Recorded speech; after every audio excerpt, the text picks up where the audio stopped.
لله الحمد لله وكفى وسلام على عباده الذين اصطفى أما بعد فأعوذ بالله من الشيطان الرجيم بسم الله الرحمن الرحيم وقال الله تبارك وتعالى توبوا إلى الله جميعا أيها المؤمنون لعلكم تفلحون وقال رسول الله صلى الله عليه وسلم من لزم الاستغفار جعل الله له من كل ضيق مخرجا ومن كل هم فرجا ورزقه من حيث لا يحتسب اللهم صل على سيدنا محمد وعلى آل سيدنا محمد وبارك وسلم۔ محترم بزرگوں اور عزیز ساتھیوں،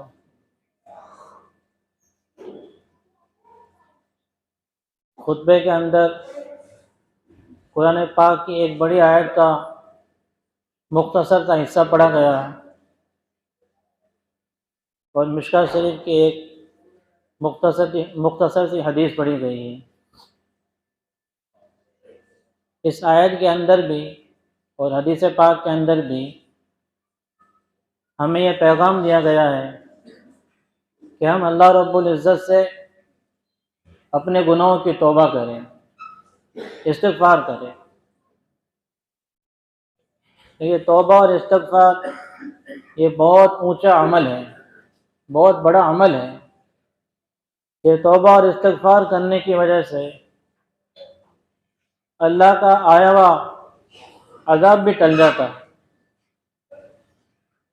اللہ رب العزت نے قرآن پاک کے اندر پچھلی امتوں کے واقعات بیان کیے ہیں۔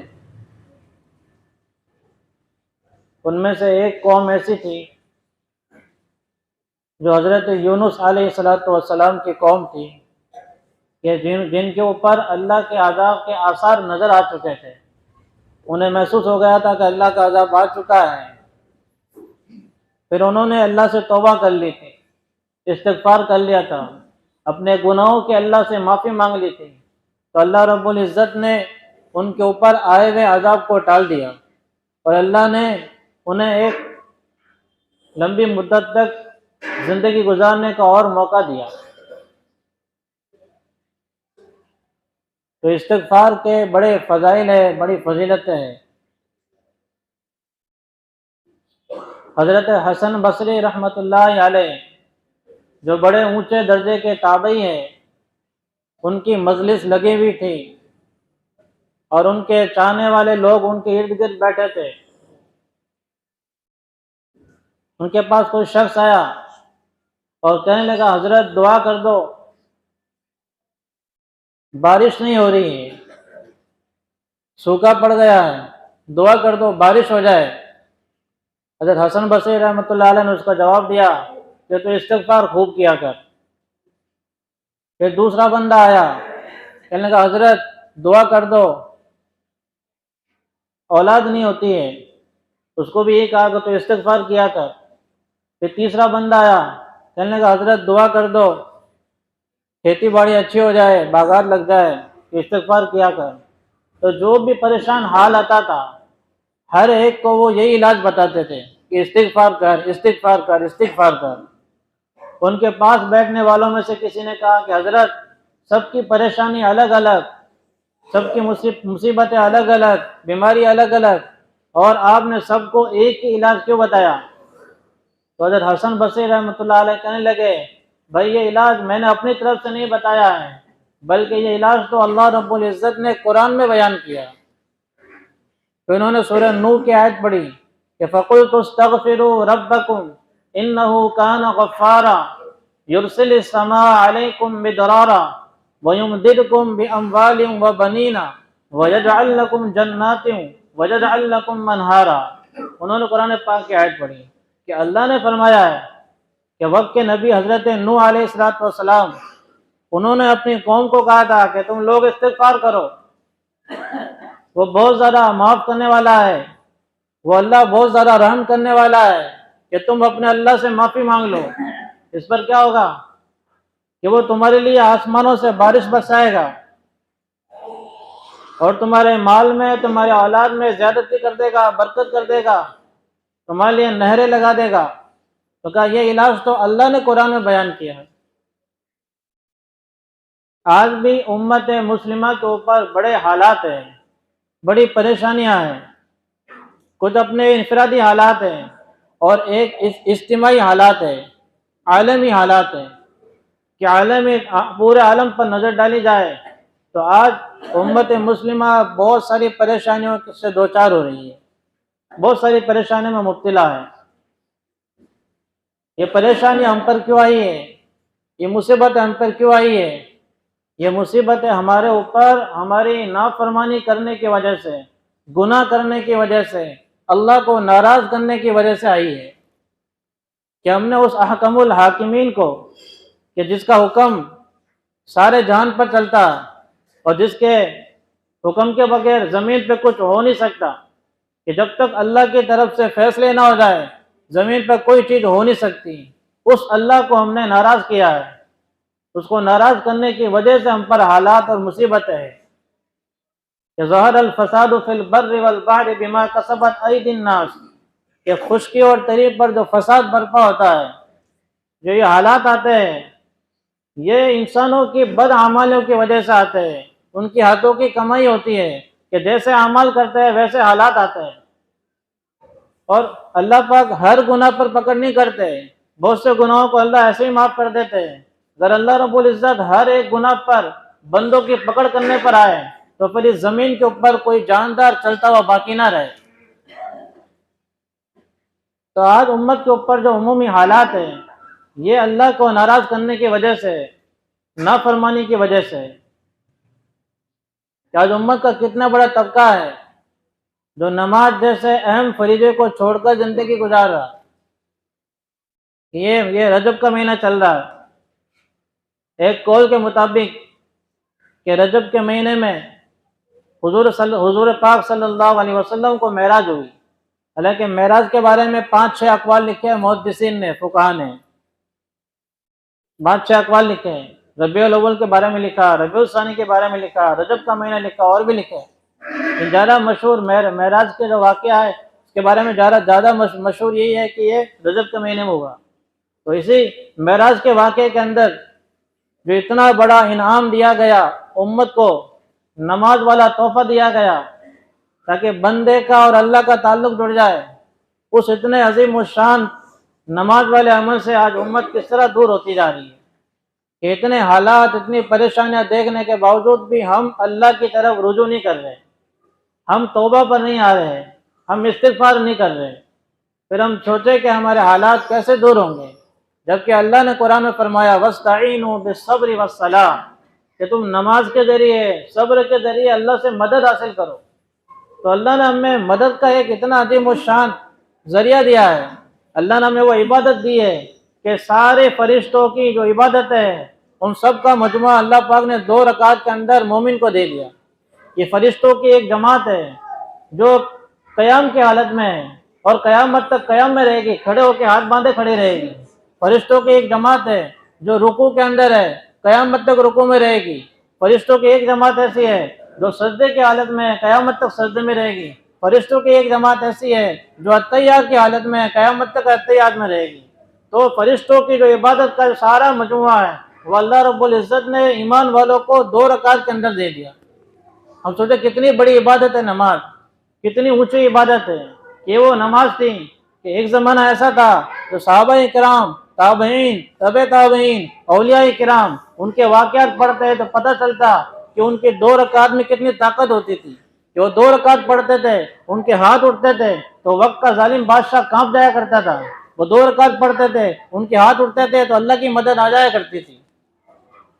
آج ہم نے اس نماز کے والے عمل کو ہلکا سمجھ لیا کہ نماز کو اہمیت نہیں دے رہے، اس لیے ہم نمازوں پر آئے، اللہ سے اپنا تعلق جوڑے۔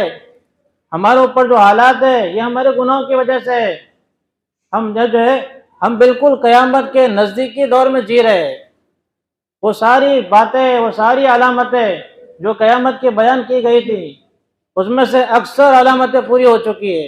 اب تو بڑی بڑی علامتیں، دجال کا آنا، عیسیٰ علیہ السلام کا نزول، یاجوج ماجوج کا خروج، دھواں نکلنا، یہ بڑی بڑی علامت ہے، سورج کا پشچم سے نکلنا، دابۃ الارض کا نکلنا، 3 بڑے زلزلہ آنا، مشرق کی دشا میں، مغرب کی دشا میں، اور جزیرۃ العرب میں بڑے زلزلے کا آنا، ایک آنکھ کا نکلنا، یہ جو بڑی بڑی علامتیں ہیں جو حدیث پاک کے اندر آتی ہے، یہ بڑی بڑی علامتوں کا اب جو ہے ظہور ہونے کا وقت قریب آ چکا ہے، اور ہم بڑے غفلت میں زندگی گزار رہے ہیں کہ ہم نے مقصد زندگی کیا سمجھ رکھا ہے کہ ہم نے یہی سمجھ لیا کہ بس روزانہ کا اپنا روٹین پورا کرنا، روزانہ صبح اٹھنا اور جو ہے نہا دھو کے فریش ہو کے تیار ہو کے اپنے کام دھندے پہ چلے جانا اور 2 پیسے کما کے لے آنا اور اپنے بیوی بچوں کی ضرورتیں پوری کر لینا، یہ ہمارا مقصد نہیں ہے، یہ ہماری ضرورت ہے، یہ کرنا ہے، لیکن ہمیں اس کو ایک حد تک رکھنا ہے۔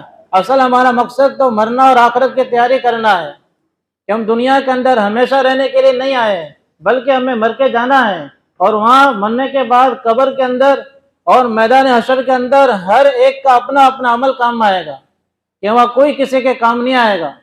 یوم یفر المرء من اخیہ وامہ وابیہ وصاحبتہ وبنیہ لکل امرئ منہم یومئذ شأن یغنیہ، کہ اللہ نے وہ قیامت کا منظر، اللہ نے قرآن میں اس کا نقشہ کھینچا کہ اس دن آدمی کس حال کے اندر ہوگا کہ بھاگتا پھرے گا، کوئی مجھ سے سوال نہ کر لے، کوئی مجھ سے کوئی نیکی نہ مانگ لے، کہ اس دن کوئی کسی کے کام نہیں آئے گا، نہ اس کے ماں باپ کام آئیں گے، نہ بیوی بچے کام آئیں گے، نہ بھائی کام آئے گا، کوئی کام نہیں آئے گا، بات تو بس اپنا خود کا عمل ہوگا اور خود کا ایمان کام آئے گا۔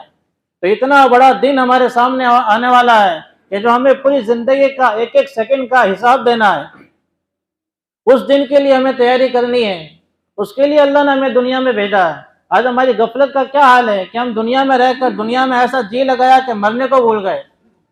علامہ انور شاہ کشمیری رحمۃ اللہ علیہ فرمایا کرتے تھے کہ منہ دیکھ لیا آئینے میں پر داغ نہ دیکھا سینے میں، اپنا چہرہ تو ہم نے آئینے میں دیکھا، کانچ میں دیکھا کہ ہمارا چہرہ کیسا ہے، لیکن ہم نے ہمارا دل نہیں دیکھا، کہ منہ دیکھ لیا آئینے میں پر داغ نہ دیکھا سینے میں، جی ایسا لگایا جینے میں مرنے کو مسلمان بھول گئے، کہ دنیا میں ایسا جی لگایا کہ اپنے مرنے کو بھول گئے، اپنے مقصد کو بھول گئے، ہم دنیا میں کیوں آئے۔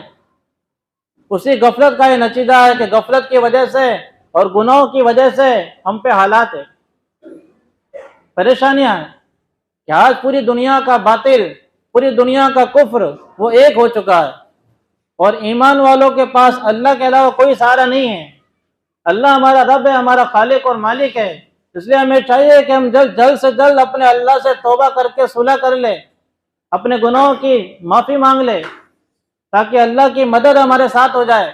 اگر ہم نے ان پرفتن ماحول کے اندر، اس خطرناک دور کے اندر جو ہر طرف ظلم کا دور ہمیں نظر آ رہا ہے، ہر طرف ایمان والوں پہ حالات پریشانیاں نظر آ رہی ہے، کہ آج ایمان والوں کی کیا حالت رہی، کیا حیثیت رہی، ہم سوچے۔ حدیث پاک کے اندر تو بیان کیا گیا تھا کہ ایک زمانہ ایسا آئے گا کہ سارا باطل ایک ہو جائے گا، اور ہر ایک کا مقصد ہوگا اسلام اور مسلمان، ہر ایک کا مقصد اسلام مٹانا، مسلمان مٹانا مقصد ہوگا، سب کا مقصد ایک ہو جائے گا۔ صحابہ کرام نے یہ سنا تو ان کو سن کے بڑا تعجب ہوا، تو وہ کہنے لگے کہ یا رسول اللہ صلی اللہ علیہ وسلم، کیا اس وقت ہماری تعداد بہت تھوڑی ہوگی کہ دنیا کا باطل ہم پہ غالب آ جائے گا؟ آپ نے فرمایا نہیں، تمہاری تعداد بہت زیادہ ہوگی، تمہاری تعداد بہت زیادہ ہوگی، لیکن تمہاری حقیقت، تمہاری حیثیت ایسی ہوگی جیسے سیلاب پانی کے اندر وہ تنکے ہو، بلبل ہو، وہ تمہاری حیثیت ہو جائے گی، یعنی تم بے حیثیت ہو جاؤ گے۔ میں ایسا کیوں ہوگا؟ میں کہ اس وقت ایسا حال ہوگا کہ تمہارا رعب دشمنوں کے دلوں سے نکال لیا جائے گا اور تمہارے دل کے اندر وہن آ جائے گا۔ تو صحابہ کرام نے پوچھا یہ وہن کیا ہے، یہ بزدلی کیا چیز ہے، بزدلی کیوں آ جائے گی؟ اس کے جواب میں اللہ کے رسول صلی اللہ علیہ وسلم فرمایا تھا کہ حب الدنیا و کراہیت الموت، کہ تم لوگ دنیا سے محبت کرنے لگو گے اور تم لوگ مرنے سے ڈرنے لگو گے۔ جب تمہارے اندر دنیا کی محبت آ جائے گی اور مرنے سے گھبرانے لگو گے، پھر تم بزدل بن جاؤ گے۔ آج ہمارا یہی حال ہے کہ آج ہم نے دنیا میں ایسا جی لگایا کہ مرنے کو بھول گئے، کہ دنیا میں ایسی ہم رہنے کی تیاری کر رہے ہیں گویا کہ ہمیں دنیا چھوڑ کے جانا ہی نہیں ہے۔ آج ہم دیکھیں امت کا مال کن چیزوں پہ لگ رہا، کہ ان فانی چیزوں پہ لگ رہا جس کو بقا ہی نہیں ہے، ہر چیز کو فنا ہے، کل من علیہا فان ویبقی وجہ ربک ذو الجلال والاکرام، ہر چیز کو فنا ہے۔ حدیث پاک کے اندر آتا ہے کہ بدترین مال وہ ہے جو گارے مٹی پہ لگے.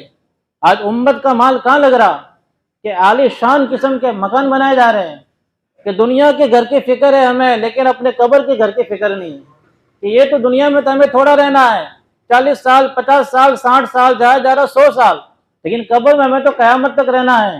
ہم وہاں کی فکر نہیں کرتے کہ وہاں ہمارے کیا کام میں آئے گا, کہ وہاں ہمارا اعمال کام میں آئے گا. کہ بھلی کتنی زیادہ محبت کرنے والی بیوی ہو, کتنی زیادہ محبت کرنے والی ماں ہو, کتنی زیادہ محبت کرنے والا باپ اور اولاد ہو, لیکن آخری حشر وہی ہونا ہے کہ اپنے ہی ہاتھوں سے قبر کے اندر دفنائیں گے, قبر میں داخل کریں گے اور اپنے ہی ہاتھوں سے مٹی ڈال کے چلے جائیں گے. منہا خلقناکم وفیہا نعیدکم ومنہا نخرجکم تارۃ اخری. یہ آخری انجام ہے.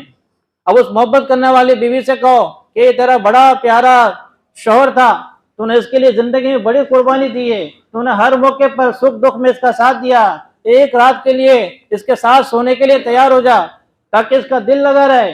تو وہ بیوی تیار نہیں, اولاد بھی تیار نہیں, ماں تیار نہیں, کوئی تیار نہیں کہ ہمیں تنہا جانا ہے, ہمیں اس قبر میں اکیلے رہنا ہے. ہم سوچے اس کی ہمیں تیاری کرنے کے لیے دنیا میں بھیجا تھا. آج ہم گناہ والی زندگی گزار کر اپنے رب کو ناراض کر چکے ہیں, اس لیے ہم پہ حالات ہے, مصیبتیں ہیں, پریشانیاں ہیں. اس لیے حالات کا حل یہ ہے رجوع اللہ, کہ ہم اللہ کی طرف رجوع کریں, اپنی وہ زندگی چھوڑ دے جو ہم اب تک کر رہے ہیں اور اب اس زندگی کو اپنا لے جو زندگی حضرت محمد الرسول اللہ صلی اللہ علیہ وسلم لے کر آئے. کہ آج ہم نے اسلام والی زندگی نہیں اپنائی, اسلام کو اپنے عمل میں نہیں لائے, اس لیے آج غیروں کو وہ بھوکنے کا موقع مل رہا. آج غیر لوگ پردے کے خلاف بولتے, آج غیر لوگ داڑھی کے خلاف بولتے, آج غیر لوگ اسلامی احکامات کے خلاف بولتے. کبھی طلاق کے مسئلے آتے ہیں, کبھی داڑھی کے مسئلے آتے ہیں, کبھی پردے کے مسئلے آتے ہیں, کبھی اور نئے نئے مسئلے آتے ہیں. اس لیے ہم نے خود نے ایمان والوں نے جو ہماری اسلام کی جو اہم چیزیں تھیں, ہم نے خود نے اپنے عمل سے اس کو دور کر دیا. غیر لوگ کہتے ہیں کہ اس کی تمہاری اہمیت تو ہے نہیں, اگر اہمیت ہوتی ہے ساری عورتیں پردہ کرتی, اگر اہمیت ہوتی ہے سارے مرد داڑھی رکھتے, اگر اہمیت ہوتی تو سارے مرد ٹوپی پہنتے, اگر اہمیت ہوتی تو سارے مرد دین پہ چلتے. تو یہ آج ہم نے اپنی بد اعمالوں کی وجہ سے غیروں کو موقع دیا بولنے کا. حالانکہ اللہ نے ہمیں اتنا عظیم الشان, اللہ نے ہمیں اتنا پاکیزہ, اللہ نے ہمیں ایسا جو کامیابی والا راستہ اسلام والا مذہب ہمیں دیا ہے کہ دنیا کے اندر کسی کے پاس بھی ایسا راستہ اور ایسا مذہب نہیں ہے. آج ہم زبان سے بولتے ہیں کہ ہماری کامیابی دین اسلام میں ہے, لیکن ہم اپنے عمل سے کتنا اسلام کو اپنا رہے, ہر ایک کو اپنا جائزہ لینے کی ضرورت ہے. کہ ہمیں چاہیے کہ ہم سچے پکے مومن بنیں, صحیح معنوں میں اسلامی احکامات پر آ جائیں, اسی میں ہماری نجات اور کامیابی ہے. اگر ہم نے اب بھی ان حالات کو دیکھتے ہوئے صحیح معنوں میں اپنے آپ کو سچا پکا مومن نہیں بنایا, اپنے آپ کو ایک اللہ کے حوالے نہیں کرا, تو پھر اللہ ہمیں باطل کے حوالے کر دے گا, اللہ ہمیں دشمن کے حوالے کر دے گا. ہم تاریخ کے اوراق کو پلٹ کے دیکھیں کہ وہ 7ویں صدی کے اندر, وہ 656 ہجری کے اندر جس وقت اسلامی حکومتیں تھی بغداد کے اندر اور جو کئی جگہوں پر اسلامی ممالک تھے, لیکن وہ مسلمان کیسے تھے کہ ان مسلمانوں کے اندر وہی زندگی آ گئی تھی, عیش پرستی والی, خواہشات والی, اور وہ لوگ دن بدن اسلام سے غافل ہوتے جا رہے تھے. اور بادشاہوں کے حالات بڑے خراب ہو چکے تھے کہ بادشاہ تھے نام کے مسلمان تھے, لیکن جو ہے عام طور سے جو ان کے اندر سے دینداری نکلتی جا رہی تھی اور عوام کے اندر سے بھی دینداری نکلتی جا رہی تھی, اور بس دنیا کو مقصد بنا رکھا تھا اور اللہ کی نافرمانی عام ہو رہی تھی. تاریخ میں لکھا کہ ایک موقع پہ تو ایسا ہوا تھا کہ بقرہ عید کا دن تھا, وہ لوگ جشن منانے میں, خوشی منانے میں ایسے مشغول ہوئے کہ بقرہ عید کی نماز پڑھنے ہی بھول گئے, یہاں تک کہ بعد میں جا کے زوال کے بعد جا کر انہوں نے نماز پڑھی. یہاں سے لکھا وہ قربانی کری, وہ نماز بعد میں انہوں نے پڑھی. اس طرح ایک موقع پہ انہوں نے جو ہے عید کی نماز سے غفلت کری. تو بہرحال اتنی غفلت کے اندر آ گئے تھے کہ اللہ کے احکامات سے بھول گئے تھے. پھر اللہ رب العزت نے ان کے اوپر تاتاریوں کا فتنہ مسلط کرا کہ وہ چنگیز خان, ہلاکو خان کے جو واقعات ملتے تاریخ کے اندر, یہ اللہ نے ان کو جو ہے ایمان والوں کو سزا دینے کے لیے بطور عذاب بنا کے مسلط کیا تھا. اس کے بعد ہم دیکھیں بغداد کے اندر کیا ہوا کہ 25 لاکھ کی آبادی تھی, 18 لاکھ انسانوں کا قتل عام کر دیا گیا, 18 لاکھ کو مار دیا گیا. اور دشمن کا ایسا خوف دلوں کے اندر آ گیا تھا کہ ایک مسلمان وہ جو ہے جا رہا تھا, ایک تاتاری عورت کہنے لگے رک جا, یہیں سے ہلے گا نہیں. وہ کانپنے لگا, اس کی ہمت نہیں ہوئی وہاں سے ہلنے کی. اس عورت کے پاس کچھ بھی نہیں تھا، وہ اپنے گھر گئی ہے اور خنجر لے کر آئی ہے اور اس مسلمان کو ختم کر دیا۔ کیا ایسا دشمن کا خوف دلوں میں آ گیا تھا؟ کیوں؟ اس لیے کہ جب ہم نے اپنے آپ کو اللہ کے حوالے نہیں کیا، اپنے آپ کو جو اللہ والا نہیں بنایا، اللہ کا ڈر دل میں نہیں بیٹھایا، تو پھر باطل سے جو مرعوب ہونا پڑا، یہ باطل کا خوف دل کے اندر آیا۔ تو اللہ نے یہ تاریخ کے اندر یہ واقعہ موجود ہے، یہ مثال ہمارے سامنے موجود ہے کہ اللہ کی عذاب کی ایک پکڑ اور شکل یہ بھی ہوتی ہے کہ اللہ پاک جو ہے باطل قوموں کو مسلط کر دیتے۔ اللہ کے عذاب کی بہت سی شکلیں ہیں، کبھی اللہ زلزلے بھیجتے ہیں، کبھی طوفان آتے ہیں، کبھی آندھی آتی ہیں، کبھی اور کوئی نئی قسم کا عذاب آتا ہے، کبھی وبائیں آتی ہیں، بیماری آتی ہیں۔ یہ سب کیوں ہوتا ہے؟ کہ نافرمانی کی وجہ سے ہوتا ہے کہ جس زمین پر زناکاری عام ہوگی، بے حیائی عام ہوگی، وہاں وبائیں عام ہوگی، بیماری آئے گی، مصیبت آئے گی۔ جس زمین پر سودی لین دین ہوگا، بیاج کا لین دین ہوگا، اور ایمان والے ہو کر بیاج دیں گے اور بیاج لینے کو جو جائز سمجھیں گے، تو وہ قوم پھر اللہ کے عذاب کو دعوت دے رہی ہے اپنے عمل سے، پھر اللہ کا عذاب آئے گا۔ تو آج جو ہم پر حالات ہے، مصیبتیں، پریشانیاں ہیں، یہ سب بد اعمالیوں کا نتیجہ ہے۔ اس لیے ہمیں چاہیے کہ ہم جلد سے جلد توبہ کر لیں۔ دیکھو رجب کا مہینہ چل رہا ہے، یہ رجب کا مہینہ، اب اس کے جو ہے فوراً بعد شعبان ہے، پھر رمضان کا مہینہ ہے۔ حضور پاک صلی اللہ علیہ وسلم تو رجب کا مہینہ جب شروع ہوتا تھا، اس کا جب چاند دیکھتے تھے اسی وقت جو ہے رمضان کے بارے میں دعا کیا کرتے تھے کہ اللہم بارک لنا فی رجب و شعبان و بلغنا رمضان، کہ اللہ ہمارے رجب میں، ہمارے شعبان میں برکت عطا فرما اور ہمیں رمضان تک پہنچا دے۔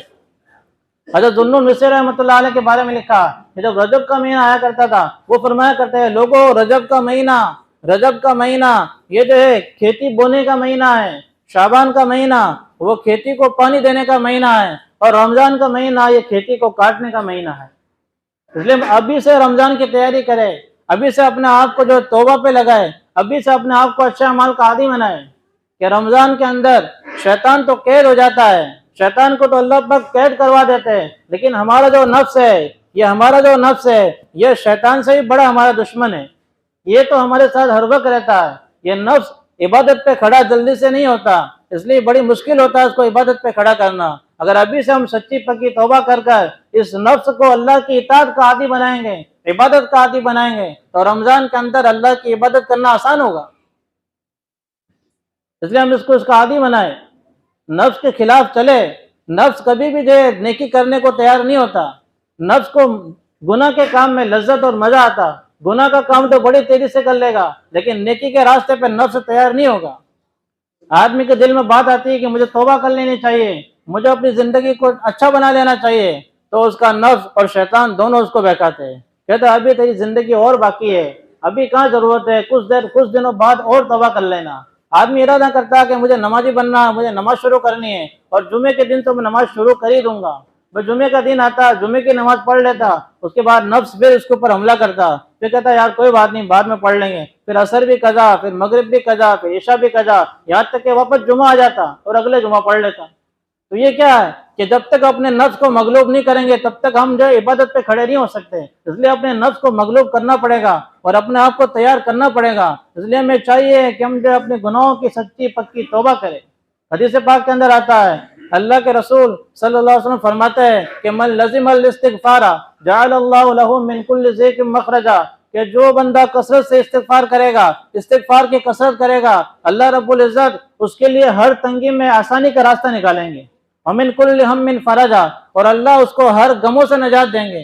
ورزقه من حيث لا يحتسب، اور اس کو ایسی جگہ سے روزی دیں گے جہاں سے اس کا گمان بھی نہیں ہوگا۔ یہ استغفار کے فائدے بیان کریں۔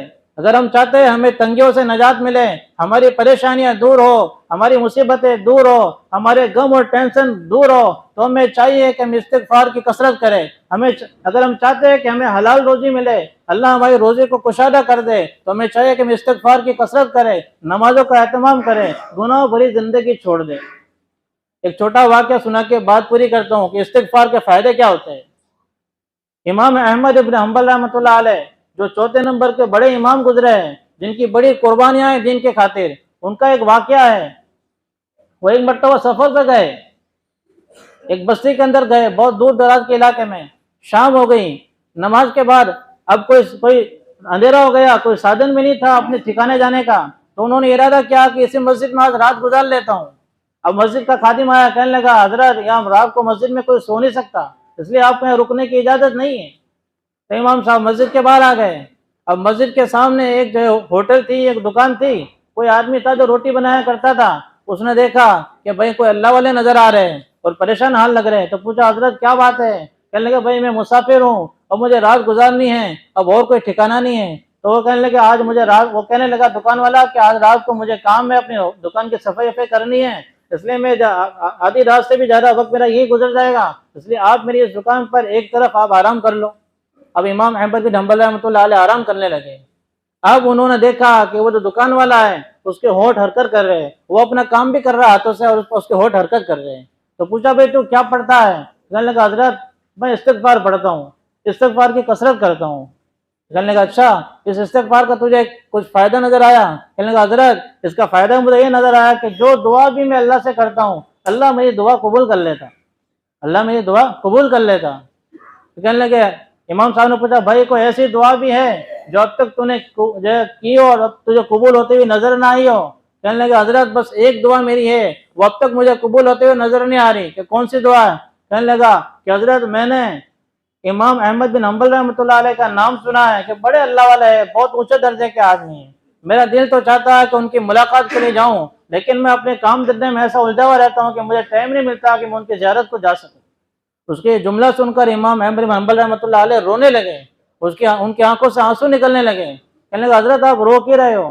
کہنے لگے کہ بھائی اللہ نے تیری یہ دعا بھی آج قبول کر لی, اللہ نے تیری یہ دعا بھی آج قبول کر لی کہ اللہ نے ایسے حالات بنائے اور اللہ نے خود مجھے تیری دکان تک بھیج دیا, تیرے در پر بھیج دیا مجھے کہ تو میری ملاقات کا سچا طلبگار تھا. آج تیری اس توبہ اور استغفار کی برکت سے اللہ نے ملاقات کروا دی.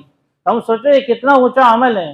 اس لیے ہماری پریشانیوں کا حل یہ ہے کہ ہم اپنے گناہوں کی سچی پکی توبہ کریں. اللہ ہم سب کو سچی پکی توبہ کرنے کی توفیق عطا کرے. سنت باقی سنت پڑھنے کی.